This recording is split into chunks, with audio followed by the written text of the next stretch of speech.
ಶ್ರೀ ಗುರುಭ್ಯೋ ನಮಃ. ಹರಿ ಓಂ. ಪ್ರೀತಿಯ ವೀಕ್ಷಕರಿಗೆಲ್ಲ ಭಗವತಿ ಸಂಕಲ್ಪಕ್ಕೆ ಸ್ವಾಗತ. ಹರೇ ರಾಮ.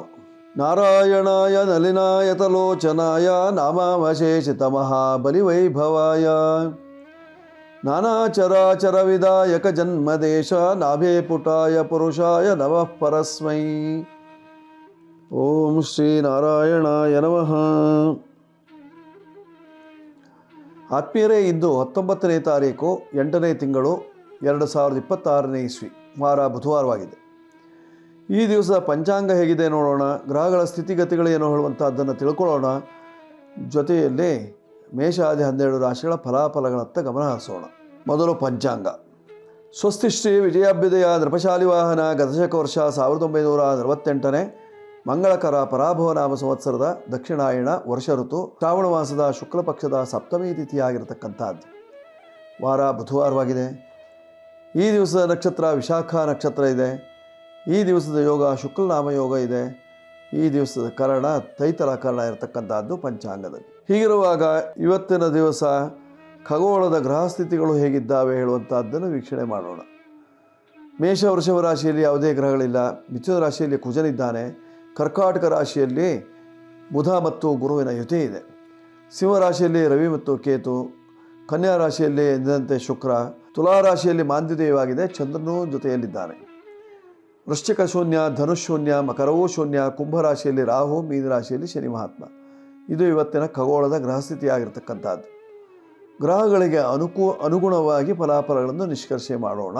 ಮೊದಲು ಮೇಷರಾಶಿ. ಮೇಷರಾಶಿಯವರ ಫಲವನ್ನು ನೋಡುವಾಗ ನಿಮ್ಮ ರಾಶಿಯಿಂದ ಸಪ್ತಮಾಧಿಪತಿ ಅಂತಹ ಶುಕ್ರ ಷಷ್ಠ ಭಾವದಲ್ಲಿ. ತುಂಬ ಶತ್ರುಗಳಪ್ಪ, ಆಗಾಗ ನಿಮಗೆ ತೊಂದರೆಯನ್ನು ಕೊಡ್ತಾ ಇರ್ತಾರೆ. ಮನೆಯನ್ನು ಮಾರಾಟ ಮಾಡಿ ಎಲ್ಲರೂ ಓಡೋಗ್ಬಿಡೋಣ ಅಂತ ಕಾಣುತ್ತೆ. ಬೇರೆ ಎಲ್ಲರೂ ಹೋಗಿ ಮನೆ ಕಟ್ಕೊಂಡು ಬಿಡೋಣ. ಕಟ್ಟಿದ ಮನೆಯಲ್ಲಿ ಹಲವಾರು ತೊಂದರೆಗಳು ಕಾಣಿಸುವಂತಹ ಸಾಧ್ಯತೆ ಇರತಕ್ಕಂಥದ್ದು. ವಾಸ್ತುದೋಷ, ವಿಚಿತ್ರವಾದಂತಹ ಶಬ್ದ ಬರುವಂತಹದ್ದು, ವಿಚಿತ್ರವಾದಂತಹ ಕೂಗು ಕೇಳೋದು ಅಥವಾ ವಿಚಿತ್ರವಾಗಿ ಅಳುತ್ತಾ ಇರತಕ್ಕಂತಹ ಧ್ವನಿ ಇತ್ಯಾದಿಗಳು ಕೇಳಿಬರುವಂತಹ ಸಾಧ್ಯತೆ ಇರತಕ್ಕಂಥದ್ದು ಮಧ್ಯರಾತ್ರಿಯಲ್ಲಿ. ಪರಿಹಾರಕ್ಕೆ ಮೇಷರಾಶಿಯವರು ಮಾಡಿಕೊಳ್ಳಬೇಕಾಗಿರ್ತಕ್ಕಂಥದ್ದೇನು? ಸುಬ್ರಹ್ಮಣ್ಯೇಶ್ವರನ ಆರಾಧನೆ, ವಾಸ್ತು ಹೋಮ ಇತ್ಯಾದಿಗಳನ್ನು ಮಾಡಿಸಿಕೊಳ್ಳುವುದರಿಂದ ನಿಮ್ಮ ಕಷ್ಟಗಳು ದೂರವಾಗಿ ಸುಖಪ್ರಾಪ್ತಿ, ನೆಮ್ಮದಿ ಇವತ್ತಿನ ದಿವಸ. 9 ನಿಮ್ಮ ಸಂಖ್ಯೆ, ಕೆಂಪು ಬಣ್ಣ, ಪೂರ್ವ ದಿಕ್ಕು, ಸುಬ್ರಹ್ಮಣ್ಯ ದೇವರು ನಿಮ್ಮ ಇಷ್ಟಾರ್ಥ ಸಿದ್ಧಿ. ಆಗಾಗ ಸಣ್ಣ ಪುಟ್ಟ ಕಿರುಕುಳ ನಿಮಗೆ ತಾಗಬಹುದು ಅಥವಾ ಕ್ರಿಮಿಕೀಟಾದಿಗಳ ಭಯ ಉಂಟಾಗುವಂತಹ ಸಾಧ್ಯತೆ ಇರತಕ್ಕಂಥದ್ದು. ಹಣಕಾಸಿನ ತೊಂದರೆಯಂತೂ ಶತಸಿದ್ಧ. ಧನಸ್ಥಾನದಲ್ಲಿ ಬುಧಗುರು ಇದ್ದದರಿಂದ ವ್ಯಾಪಾರ ವ್ಯವಹಾರದಲ್ಲಿ ಸ್ವಲ್ಪ ಮಟ್ಟಿಗೆ ಲಾಭ ಉಂಟಾಗುವಂತಹ ಸಾಧ್ಯತೆ.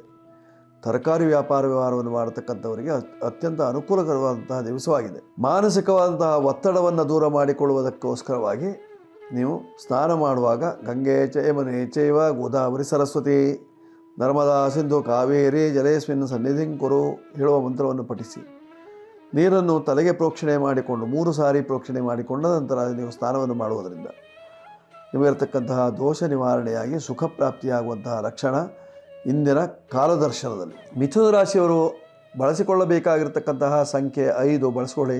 ಹಸಿರು ಬಣ್ಣ ನಿಮಗೆ ಆಗಿ ಬರ್ತದೆ. ಪೂರ್ವ ದಿಕ್ಕು ಅಥವಾ ಉತ್ತರ ದಿಕ್ಕು ನಿಮಗೆ ಯಶಸ್ಸನ್ನು ಕೊಡ್ತದೆ. ಜೊತೆಯಲ್ಲಿ ನರಸಿಂಹದೇವರ ಉಪಾಸನೆಯನ್ನು ಇಂದಿನ ದಿವಸ ನೀವು ಮಾಡಿಕೊಳ್ಳುವುದರಿಂದ ನಿಮ್ಮ ಕಷ್ಟ ನಿವಾರಣೆಯಾಗಿ ಸುಖ ಪ್ರಾಪ್ತಿ. ಈಗ ಕರ್ಕಾಟಕ ರಾಶಿ. ಕರ್ಕಾಟಕ ರಾಶಿಯ ಫಲವನ್ನು ನೋಡುವಾಗ ಚಂದ್ರನು ನಿಮ್ಮ ರಾಶಿಯಿಂದ 4ನೇ ಭಾವದಲ್ಲಿದ್ದಾನೆ. ಸಣ್ಣ ಪುಟ್ಟ ಕ್ಲೇಶಗಳು ಕಂಡುಬರುವಂತಹ ಸಾಧ್ಯತೆ ಇರತಕ್ಕಂಥದ್ದು. ಹೆಣ್ಣು ಮಕ್ಕಳಿಗೆ ತೊಂದರೆ ಅಥವಾ ಗಂಡಸರಿಗೆ ಹೆಂಗಸರಿಂದ ತೊಂದರೆ. ಕೆಲವರಿಗೆ ಸ್ತ್ರೀ ಶಾಪಾದಿಗಳು, ಕೆಲವರು ಸ್ತ್ರೀ ಕೋಪವನ್ನು ನೋಡಬೇಕಂತಹ ಸಂದರ್ಭ ಇರ್ತದೆ. ವ್ಯಾಪಾರ ವ್ಯವಹಾರಕ್ಕೆ ಹೋದಾಗಲೂ ಹೆಂಗಸರಿಂದ ಬಯಸಿಕೊಳ್ಳಬೇಕಾದಂತಹ ಸಂದರ್ಭ ಬರ್ತದೆ. ಈ ಎಲ್ಲ ದೋಷ ನಿವಾರಣೆಗೆ ನೀವು ಮಾಡಿಕೊಳ್ಳಬೇಕಾಗಿರ್ತಕ್ಕಂಥದ್ದು ಚಂಡೀ ಹವನ ಅಥವಾ ಚಂಡಿಕಾ ಪಾರಾಯಣ ಇತ್ಯಾದಿಗಳನ್ನು ಮಾಡಿಸಿಕೊಳ್ಳುವುದರಿಂದ ನಿಮ್ಮ ಕಷ್ಟ ನಿವಾರಣೆಯಾಗಿ ಸುಖ ಪ್ರಾಪ್ತಿಯಾಗುವಂತಹ ಲಕ್ಷಣ ಇದೆ. ಕರ್ಕಾಟಕ ರಾಶಿಯವರು ವಿಶೇಷವಾಗಿ ದುರ್ಗಾ ಪ್ರಾರ್ಥನೆಯನ್ನು ಮಾಡುವುದರಿಂದ, 2 ನಿಮ್ಮ ಸಂಖ್ಯೆಯನ್ನು ಬಳಸಿಕೊಳ್ಳುವುದರಿಂದ, ಬಿಳಿ ಬಣ್ಣದ ವಸ್ತ್ರವನ್ನು ಧರಿಸಿಕೊಳ್ಳುವುದರಿಂದ, ದಕ್ಷಿಣ ದಿಕ್ಕಿನಲ್ಲಿ ಅಥವಾ ಪೂರ್ವ ದಿಕ್ಕಿನಲ್ಲಿ ವ್ಯವಹಾರವನ್ನು ಇಟ್ಟುಕೊಳ್ಳುವುದರಿಂದ ಕಷ್ಟ ನಿವಾರಣೆಯಾಗಿ ಸುಖ ಪ್ರಾಪ್ತಿಯಾಗುವಂತಹ ಲಕ್ಷಣ. ಈಗ ಸಿಂಹರಾಶಿ. ಸಿಂಹರಾಶಿಯವರ ಫಲವನ್ನು ನೋಡುವಾಗ ನಿಮ್ಮ ರಾಶಿಯಲ್ಲೇ ರವಿ ಮತ್ತು ಕೇತು. ತಂದೆಗೆ ಅನಾರೋಗ್ಯ, ತಂದೆಗೆ ಮಾಟ ಮಂತ್ರಾದಿಗಳು ಆಗಿದೆಯೇನೋ ಹೇಳುವಂಥ ಭಯ. ವ್ಯಾಪಾರ ವ್ಯವಹಾರದಲ್ಲಿ ನಿರಾಸಕ್ತಿ. ಕುಟುಂಬದ ವಿಚಾರದಲ್ಲಿ ಆಸಕ್ತಿ ಜಾಸ್ತಿ ಆಗಿದೆ, ಆದರೆ ಕೈ ನಡೆಯೋದಿಲ್ಲ. ಶಕ್ತಿ ಕಡಿಮೆ ಆಗ್ತಾ ಇದೆ, ಶಕ್ತಿ ಕುಂದುತ್ತಾ ಇದೆ. ವ್ಯಾಪಾರ ವ್ಯವಹಾರಗಳು ಸಹಿತವಾಗಿ ಸರಿಯಾಗಿ ಆಗುವುದಿಲ್ಲ. ಪರಿಹಾರಕ್ಕೆ ಸೂರ್ಯನಾರಾಯಣನ ಉಪಾಸನೆ, ಸೂರ್ಯ ಮಂತ್ರವನ್ನು ಭೂರ್ಜಪತ್ರೆಯಲ್ಲಿ ಬರೆದು ನೀವು ಧರಿಸುವುದರಿಂದ ನಿಮ್ಮ ಕಷ್ಟಗಳು ದೂರವಾಗಿ ರೋಗ ನಿವಾರಣೆಯಾಗಿ ಆರೋಗ್ಯ ಪ್ರಾಪ್ತಿಯಾಗುವಂತಹ ಲಕ್ಷಣ ಇದೆ. ಒಂದು, ನಿಮ್ಮ ಸಂಖ್ಯೆ ಬಳಸಿಕೊಳ್ಳಿ. ಕೆಂಬಣ್ಣದ ವಸ್ತ್ರಗಳು ನಿಮಗೆ ಅನುಕೂಲವನ್ನು ತರುತ್ತದೆ. ಪೂರ್ವ ದಿಕ್ಕಿನ ವ್ಯವಹಾರ ಅಥವಾ ದಕ್ಷಿಣ ದಿಕ್ಕಿನ ವ್ಯವಹಾರ ನಿಮಗೆ ಶ್ರೇಯಸ್ಸನ್ನು ತರುವಂತಹದ್ದು. ಮಾಡಿಕೊಳ್ಳಿ, ಶುಭ ಉಂಟಾಗ್ತದೆ ಇಂದಿನ ದಿವಸ. ಈಗ ಕನ್ಯಾ ರಾಶಿ. ಕನ್ಯಾ ರಾಶಿಯವರಿಗೆ ಶನಿ ದೃಷ್ಟಿ, ಎಡವಿ ಬೀಳ್ತೀರಿ, ಬೇರೆಯವರಿಂದ ಅಪಹಾಸ್ಯ ಮಾಡಿಸಿಕೊಳ್ತೀರಿ, ನಿಮ್ಮ ಬಗ್ಗೆ ಅನುಕಂಪ ತೋರಿಸುವವರು ತುಂಬ ಕಡಿಮೆ, ಬಂಧು ಬಾಂಧವರಿಂದ ತೊಂದರೆ ಉಂಟಾಗುವಂತಹ ಸಾಧ್ಯತೆ, ಕೈಯಲ್ಲಿದ್ದ ಹಣ ಎಲ್ಲ ಖರ್ಚಾಗುವಂತಹ ಸಾಧ್ಯತೆ, ಜೊತೆಯಲ್ಲಿ ನಾಗದೋಷದಿಂದ ಬಳಲಿಕೆ ಉಂಟಾಗುವಂತಹ ಸಾಧ್ಯತೆಗಳು. ಪರಿಹಾರಕ್ಕಾಗಿ ನಾಗಶಾಂತಿ ಮಾಡಿಸಿಕೊಳ್ಳುವುದರಿಂದ ಕ್ಷೇಮ ಅಥವಾ ನಾಗದರ್ಶನವನ್ನು ಮಾಡುವುದರಿಂದ ಕ್ಷೇಮ ಉಂಟಾಗ್ತದೆ. ಸುಬ್ರಹ್ಮಣ್ಯನ ಅನುಗ್ರಹದಿಂದ ಕಷ್ಟ ನಿವಾರಣೆ ಆಗ್ತದೆ. ಬಳಸಿಕೊಳ್ಳಬೇಕಾಗಿರ್ತಕ್ಕಂತಹ ಸಂಖ್ಯೆ 5 ಬಳಸ್ಕೊಳ್ಳಿ. ಹಸಿರು ಬಣ್ಣದ ಬಟ್ಟೆ ನಿಮಗೆ ಆಗಿ ಬರ್ತದೆ. ಪಶ್ಚಿಮ ದಿಕ್ಕು ಅಥವಾ ದಕ್ಷಿಣ ದಿಕ್ಕಿನಲ್ಲಿ ವ್ಯವಹಾರವನ್ನು ಇಟ್ಟುಕೊಳ್ಳುವುದರಿಂದ ಕ್ಷೇಮ ಉಂಟಾಗ್ತದೆ. ಭುವನೇಶ್ವರಿಯ ಅನುಗ್ರಹದಿಂದ ಕಷ್ಟ ಎಲ್ಲ ನಿವಾರಣೆ. ಈಗ ತುಲಾರಾಶಿ.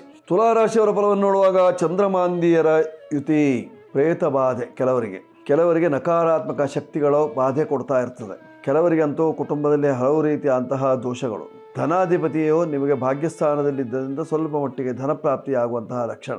ಆಪರೇಷನ್ ಇತ್ಯಾದಿ ಶಸ್ತ್ರಚಿಕಿತ್ಸೆ ಇತ್ಯಾದಿಗಳು ಆಗುವಂತಹ ಸಾಧ್ಯತೆ ಇರತಕ್ಕಂಥದ್ದಿದೆ ತುಲಾರಾಶಿಯವರಿಗೆ ಇವತ್ತಿನ ಕಾಲಲಕ್ಷಣದಲ್ಲಿ. ಪರಿಹಾರಕ್ಕಾಗಿ ನೀವು ಮಾಡಿಕೊಳ್ಳಬೇಕಾಗಿರ್ತಕ್ಕಂಥದ್ದು ನರಸಿಂಹದೇವರ ಉಪಾಸನೆ, ಪಶ್ಚಿಮ ದಿಕ್ಕಿನಲ್ಲಿ ಪ್ರಯಾಣ, 6 ನಿಮ್ಮ ಸಂಖ್ಯೆ, ಬಿಳಿ ಬಣ್ಣ, ಇವೆಲ್ಲ ನಿಮಗೆ ಹಿತವನ್ನು ತರುವಂತಹದ್ದು. ಮಾಡಿಕೊಳ್ಳಿ, ಶುಭ ಉಂಟಾಗ್ತದೆ. ಈಗ ವೃಶ್ಚಿಕ ರಾಶಿ. ವೃಶ್ಚಿಕ ರಾಶಿಯವರ ಫಲವನ್ನು ನೋಡುವಾಗ ನಿಮ್ಮ ರಾಶಿಯಿಂದ ಭಾಗ್ಯ ರಾಶಿಯಲ್ಲಿ ಬುಧ ಮತ್ತು ಗುರು, ಭಾಗ್ಯ ವೃದ್ಧಿ, ದೈವಾನುಕೂಲ ಚೆನ್ನಾಗಿದೆ. ಮಂಗಲ ಕಾರ್ಯವನ್ನು ಮಾಡಿಕೊಳ್ಳುವವರಿಗೆ ಅನುಕೂಲ. ವೃಶ್ಚಿಕ ರಾಶಿಯವರಿಗೆ ಗುರುಬಲ ಚೆನ್ನಾಗಿದೆ. ಪಂಚಮದಲ್ಲಿ ಶನಿ ಮಹಾತ್ಮ ನಿಂತು ನೋಡ್ತಾ ಇದ್ದರಿಂದ ಸ್ವಲ್ಪ ಮಟ್ಟಿಗೆ ವ್ಯವಹಾರದಲ್ಲಿ ಕಿರಿಕಿರಿ, ಮಂಗಲ ಕಾರ್ಯದಲ್ಲಿ ಕಿರಿಕಿರಿ, ಅಥವಾ ಕೆಲಸಗಾರರಿಂದ ಕಿರಿಕಿರಿ, ಅಥವಾ ಹೆಣ್ಣಿನವರಿಗೆ ಗಂಡಿನವರ ಕಿರಿಕಿರಿ, ಗಂಡಿನವರಿಗೆ ಹೆಣ್ಣಿನ ಕಿರಿಕಿರಿ. ಒಟ್ಟಾರೆ ಒಂದು ರೀತಿಯಲ್ಲಿ ಕಿರಿಕಿರಿಯಿಂದ ಕೆಲಸ ಕಾರ್ಯಗಳು ಹಾಳಾಗುವಂತಹ ಸಾಧ್ಯತೆ ಇರತಕ್ಕಂಥದ್ದು. ಜಾಗ್ರತೆ ವಹಿಸಬೇಕು, ತಾಳ್ಮೆ ಇರಬೇಕು. ಕೆಲಸ ಕಾರ್ಯಗಳನ್ನು ಸರಾಗವಾಗಿ ಮಾಡಿಕೊಳ್ಳಲಿಕ್ಕೆ ಅವಕಾಶ ಇದೆ. ನೀವು ಬಳಸಿಕೊಳ್ಳಬೇಕಾಗಿರ್ತಕ್ಕಂತಹ ಸಂಖ್ಯೆ 9 ಬಳಸಿಕೊಳ್ಳಿ. ಕೆಂಪು ಬಣ್ಣ, ದಕ್ಷಿಣೋತ್ತರ ದಿಕ್ಕು, ಜೊತೆಯಲ್ಲಿ ಸುಬ್ರಹ್ಮಣ್ಯ ದೇವರು, ಇದೆಲ್ಲವೂ ನಿಮಗೆ ಅನುಕೂಲವನ್ನು ತರುವಂತಹದ್ದು. ಈಗ ಧನುರಾಶಿ. ಧನುರಾಶಿಯವರ ಫಲವನ್ನು ನೋಡುವಾಗ ಕರ್ಮರಾಶಿಯಲ್ಲಿ ಶುಕ್ರ ಇದ್ದದ್ದರಿಂದ ಅಮಲಾಯೋಗದ ಫಲವನ್ನು ಅನುಭವಿಸಲಿಕ್ಕೆ ಯೋಗ್ಯ ಇರತಕ್ಕಂಥದ್ದು. ನಿಮ್ಮ ರಾಶಿಗೆ ಶನಿ ದೃಷ್ಟಿ ಇದ್ದದ್ದರಿಂದ ಕೆಲಸ ಕಾರ್ಯಗಳು ನಿಧಾನವಾದೀತು. ಗುರುಬಲ ಇಲ್ಲದ ಕಾರಣ ಮನೆ ಕಟ್ಟಲಿಕ್ಕೆ ಆರಂಭ ಮಾಡಬೇಡಿ, ಮಂಗಲ ಕಾರ್ಯಕ್ಕೆ ಕೈ ಹಾಕಬೇಡಿ, ಅದರಿಂದ ನೀವು ತೊಂದರೆಯನ್ನೇ ಅನುಭವಿಸಬೇಕಂತಹ ಸಂದರ್ಭ ಬರ್ತದೆ. ಧನಾಧಿಪತಿಯಾಗಿರ್ತಕ್ಕಂತಹ ಶನಿ ಮಹಾತ್ಮ 4ನೇ ಮನೆಯಲ್ಲಿ ಇತ್ತು ಪೂರ್ಣ ದೃಷ್ಟಿಯಲ್ಲಿ ನೋಡ್ತಾ ಇದ್ದಾನೆ. ಅಪಘಾತ ಭಯ, ಜೊತೆಯಲ್ಲಿ ವ್ಯಾಜ್ಯ ಭಯ ಉಂಟಾಗುವಂತಹ ಸಾಧ್ಯತೆ ಇರತಕ್ಕಂಥದ್ದು ನಿಮ್ಮವರಿಂದ. ಜಾಗ್ರತೆ ಬೇಕು. ರಾಯರ ಸೇವೆ ಮಾಡಬೇಕು. 3 ನಿಮ್ಮ ಸಂಖ್ಯೆ, ಹಳದಿ ಬಣ್ಣ, ಉತ್ತರ ದಿಕ್ಕು, ಇವೆಲ್ಲ ನಿಮಗೆ ಹಿತವಾಗಿರ್ತಕ್ಕಂಥದ್ದು. ಶನೇಶ್ವರನ ಪ್ರಾರ್ಥನೆ ಮಾಡಿಕೊಳ್ಳಿ, ಕಾರ್ಯಸಿದ್ಧಿ ಆಗ್ತದೆ. ಈಗ ಮಕರ ರಾಶಿ. ಮಕರ ರಾಶಿಯವರ ಫಲವನ್ನು ನೋಡುವಾಗ ಭಾಗ್ಯ ರಾಶಿಯಲ್ಲಿ ಶುಕ್ರ ಇದ್ದದ್ದರಿಂದ ಭಾಗ್ಯ ವೃದ್ಧಿ, ಕರ್ಮ ರಾಶಿಯಲ್ಲಿ ಚಂದ್ರ ಇದ್ದದ್ದರಿಂದ ಹೆಣ್ಣು ಮಕ್ಕಳಿಗೆ ಉದ್ಯೋಗ ಪ್ರಾಪ್ತಿ, ಬಡ್ತಿನೂ ಸಿಗಬಹುದು. ಮಕರ ರಾಶಿಯವರಿಗೆ ಗುರುವಿನ ಬಲ ಚೆನ್ನಾಗಿದ್ದರಿಂದ ಮಂಗಲ ಕಾರ್ಯಾದಿಗಳನ್ನು ಜರುಗಿಸುವುದಕ್ಕೆ ಅನುಕೂಲಕರವಾದಂತಹ ಸಮಯ ಇದು, ಅಥವಾ ನಿಶ್ಚಿತಾರ್ಥಕ್ಕೆ ಸಮಯ ಒಳ್ಳೆಯದಾಗಿದೆ. ನಿಮ್ಮ ರಾಶಿಯಿಂದ ಧನಾಧಿಪತಿಯಾಗಿರ್ತಕ್ಕಂತಹ ಶನಿ ಮಹಾತ್ಮ ವಿಕ್ರಮ ಸ್ಥಾನದಲ್ಲಿ ಇದ್ದದ್ದರಿಂದ ಹಣಕಾಸಿನ ವಿಚಾರದಲ್ಲಿ ಸ್ವಲ್ಪ ತಗಾದೆ ಆಗ್ತದೆ, ಸ್ವಲ್ಪ ನಿಧಾನವಾಗ್ತದೆ. ವ್ಯವಹಾರಗಳು ಸರಿಯಾಗಿ ಆಗದೆ ತೊಂದರೆಯನ್ನು ಅನುಭವಿಸಬೇಕಂತಹ ಸಂದರ್ಭ ಬರ್ತದೆ. ಈ ಎಲ್ಲ ದೋಷ ನಿವಾರಣೆಗೆ ನೀವು ಮಾಡಬೇಕಾಗಿರ್ತಕ್ಕಂಥದ್ದು ಶನಿ ಶಾಂತಿ ಮಾಡ್ಕೊಳ್ಳಿ, ಗಣಹೋಮವನ್ನು ಮಾಡ್ಕೊಳ್ಳಿ. ಜೊತೆಯಲ್ಲಿ 8 ಮತ್ತು 4 ನಿಮ್ಮ ಸಂಖ್ಯೆ ಬಳಸಿಕೊಳ್ಳಿ. ಉತ್ತರ ದಿಕ್ಕಿನಲ್ಲಿ ವ್ಯವಹಾರವನ್ನು ಮಾಡುವುದರಿಂದ ಕ್ಷೇಮ ಉಂಟಾಗ್ತದೆ ಇವತ್ತಿನ ದಿವಸ ಮಕರ ರಾಶಿಯವರಿಗೆ. ಈಗ ಕುಂಭರಾಶಿ. ಕುಂಭರಾಶಿಯವರ ಫಲವನ್ನು ನೋಡುವಾಗ ನಿಮ್ಮ ರಾಶಿ ಅಧಿಪತಿಯಾಗಿರ್ತಕ್ಕಂಥ ಶನಿ ಮಹಾತ್ಮ ಧನಸ್ಥಾನದಲ್ಲಿದ್ದಾನೆ, ಗುರುವಿನಿಂದ ದ್ರಷ್ಟಾರನಾಗಿದ್ದಾನೆ. ಅಂದಾಗ ಇಲ್ಲಿ ಕೆಟ್ಟ ಫಲಕ್ಕಿಂತಲೂ ಶುಭ ಫಲಗಳೇ ಜಾಸ್ತಿ ಇದೆ ಕುಂಭರಾಶಿಯವರಿಗೆ. ಕುಂಭೆ ಕರ್ಕಟವತ್ ಫಲನೇ ಹೇಳುವ ಪ್ರಕಾರವಾಗಿ ಕುಂಭರಾಶಿಯವರಿಗೆ ಹಂಸ ಯೋಗದ ಫಲವೂ ಲಭ್ಯವಾಗುವಂತಹ ಸಾಧ್ಯತೆ ಇರತಕ್ಕಂಥದ್ದು. ಸಪ್ತಮದಲ್ಲಿ ರವಿ ಇದ್ದು ಪೂರ್ಣ ದೃಷ್ಟಿಯಲ್ಲಿ ನೋಡ್ತಾ ಇದ್ದರಿಂದ ಸ್ವಲ್ಪ ದಾಂಪತ್ಯ ಜೀವನದಲ್ಲಿ ಕಲಹ, ದ್ಯುನಾಥೋ ಯದಾ ದ್ಯೂನಜಾತೋ ನರಸ್ಯ ಪ್ರಿಯಾತಾಪನಂ, ಪ್ರೀತಿಸುವವರೆಗೆ ತೊಂದರೆ ಉಂಟಾಗುವಂತಹ ಸಾಧ್ಯತೆ ಇರತಕ್ಕಂಥದ್ದು. ಪ್ರೀತಿ ಭಂಗ, ಪ್ರೇಮ ಭಂಗ ಉಂಟಾಗುವಂತಹ ಸಾಧ್ಯತೆ ಇದೆ. ಆದ್ದರಿಂದ ಸ್ವಲ್ಪ ಜಾಗ್ರತೆ ಬೇಕು ಕುಂಭರಾಶಿಯವರು. ಲಾಭಾಧಿಪತಿಯಾಗಿರ್ತಕ್ಕಂತಹ ಗುರು ಕರ್ಕಾಟಕ ರಾಶಿಯಲ್ಲೇ ಇರುವುದರಿಂದ ಕುಂಭರಾಶಿಯವರಿಗೆ ಶುಭ ಫಲವೇ ಇರತಕ್ಕಂತಹದ್ದು. ದೋಷ ನಿವಾರಣೆಗೆ ನೀವು ಜನ್ಮದ ರಾಹುವಿಗೆ ಪರಿಹಾರವನ್ನು ಮಾಡಿಕೊಳ್ಳಿ. ಸಾಧ್ಯವಾದ ರಾಹು ಶಾಂತಿ, ಉದ್ದಿನ ಕಾಳುದಾನ ಅಥವಾ ಉದ್ದಿನ ಕಡಬನ್ನು ಮಾಡಿ ನಾಗದೇವರಿಗೆ ಸಮರ್ಪಣೆ ಇತ್ಯಾದಿಗಳನ್ನು ಮಾಡುವುದರಿಂದ ನಿಮ್ಮ ಕಷ್ಟಗಳು ದೂರವಾಗಿ ಸುಖ ಪ್ರಾಪ್ತಿಯಾಗುವಂತಹ ಲಕ್ಷಣ ಇದೆ. ನೀವು ಬಳಸಿಕೊಳ್ಳಬೇಕಾಗಿರ್ತಕ್ಕಂತಹ ಸಂಖ್ಯೆ 7 ಮತ್ತು 8. ಚಿತ್ರವರ್ಣ ಕಪ್ಪು ಬಣ್ಣ ನಿಮಗೆ ಆಗಿ ಬರ್ತದೆ. ಉತ್ತರ ದಿಕ್ಕಿನಲ್ಲಿ ಯಶಸ್ಸಿದೆ. ಆಂಜನೇಯನ ಸೇವೆ, ಅಯ್ಯಪ್ಪನ ಸೇವೆ, ಶನೇಶ್ವರನ ಸೇವೆಯಿಂದ ಕಷ್ಟ ಎಲ್ಲ ನಿವಾರಣೆ.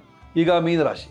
ಮೀನರಾಶಿಯವರ ಫಲವನ್ನು ನೋಡುವಾಗ ನಿಮ್ಮ ರಾಶಿಯಿಂದ ಪಂಚಮದಲ್ಲೇ ಗುರು ಇರುವುದರಿಂದ ಗುರುವಿನಿಂದ ಸಾಕಷ್ಟು ಅನುಕೂಲ ಉಂಟಾಗುವಂತಹ ಸಾಧ್ಯತೆಗಳು. ಪಂಚಮ ಸ್ಥಾನದಲ್ಲಿ ಗುರು ಇರುವುದರಿಂದ ಮೀನರಾಶಿಯವರಿಗೆ ಒಳ್ಳೆಯ ಯೋಗ, ಗುರುಬಲ ಇದೆ. ಮಂಗಲ ಕಾರ್ಯ ಮಾಡಿಕೊಳ್ಳಿ. ಜೊತೆಯಲ್ಲಿ ಬಂಧು ಬಾಂಧವರ ಒಟ್ಟಿಗೆ ಒಳ್ಳೆಯ ರೀತಿಯಲ್ಲಿ ಮಾತನಾಡುವ ಯೋಗ, ಒಳ್ಳೆಯ ರೀತಿಯಲ್ಲಿ ಬೆರೆಯುವ ಯೋಗ, ಒಳ್ಳೆಯ ಕೆಲಸ ಕಾರ್ಯಗಳನ್ನು ಮಾಡುವಂತಹ ಯೋಗ, ಮನೆ ಮಾರು ಮಾಡಿಕೊಳ್ಳುವಂತಹ ಯೋಗ, ವಾಹನ ಖರೀದಿ ಯೋಗ, ಎಲ್ಲ ಯೋಗಗಳು ಮೀನರಾಶಿಯವರಿಗಿದೆ. ಪರಿಹಾರಕ್ಕಾಗಿ ನೀವು ಮಾಡಿಕೊಳ್ಳಬೇಕಾಗಿರತಕ್ಕಂಥದ್ದು ಶನಿ ಶಾಂತಿ ಮಾಡಿಕೊಳ್ಳಿ. ಸಪ್ತಮದಲ್ಲಿ ಶುಕ್ರ ಇದ್ದಾನೆ, ಒಳ್ಳೆಯ ಕೆಲಸ ಕಾರ್ಯಗಳೆಲ್ಲ ಆಗುತ್ತೆ. ಜೊತೆಯಲ್ಲಿ 3 ನಿಮ್ಮ ಸಂಖ್ಯೆ, ಹಳದಿ ಬಣ್ಣ, ಉತ್ತರ ದಿಕ್ಕು, ರಾಯರ ಸೇವೆ ಇವೆಲ್ಲ ನಿಮಗೆ ಅನುಕೂಲ ಇರತಕ್ಕಂಥದ್ದು. ಜೊತೆಯಲ್ಲಿ ಪಂಚಮುಖಿ ಆಂಜನೇಯನನ್ನು ದರ್ಶನ ಮಾಡಿ ಕಷ್ಟ ನಿವಾರಣೆ ಆಗ್ತದೆ. 12 ರಾಶಿಯವರು ಇವತ್ತಿನ ದಿವಸ ಸಕಲ ಕಷ್ಟ ನಿವಾರಣೆಗಾಗಿ ವಿಷ್ಣು ಸಹಸ್ರನಾಮ ಪಾರಾಯಣ. ಬುಧವಾರವಾಗಿದೆ.